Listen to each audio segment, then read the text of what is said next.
Ibon ito. May pisa tayo, no? Ilang araw na rin to, mga kaibon. Ayan.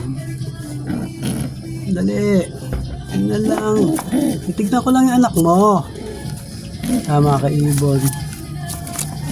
Dalawa pinisa niya. Bali apo na ni pagudpud to, mga kaibon. Ang kakross niya JPH loop, mga kaibon. Si JPH, yung gift bird sa atin ni JPH, mga kaibon. Ayan. Dalawang pinisa, mga kaibon. Ayan. Ayan, mga kaibon. Ayan. 2 days lang ata to, o 3 days, mga kaibon. Ayan. Bali, apo ni Pagudpod yan, ano? Yung barako, anak ni Pagudpod. Tapos ito yung gift bird sa atin ni JPH, ano? Yung hindi natin nailaro, gawa nung nawala sa training. Yan. Mga kaibon. Dito naman, sa kabila, meron na rin inakay. Ito naman ito, apo rin ni Pagudpod, ano? Ito, anak ni Pagudpod to, no? Tinanggalan natin na rin kasi akala ko bansot. Pero lumaki naman siya, yan.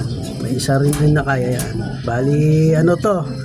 Bali, anak ni Let Makuno, yung ibon natin na lagi nating kasama. Ayan. Isa lang yung napisa, mga kaibon. Ayan. Apo rin ni Pagudpod to, mga kaibon. Ayan. Ayan siya.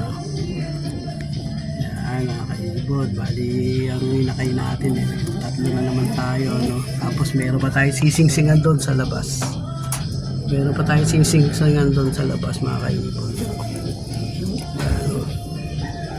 Ayan natin. Ayun. Ayan, mga kaibon. Ayan, anak ni Let Maku. Apo ni Pagudpod, mga kaibon. Ayan. Bali yung hen, anak ni Pagudpod, mga kaibon.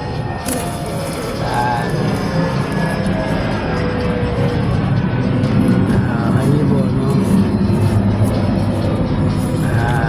Dalawa.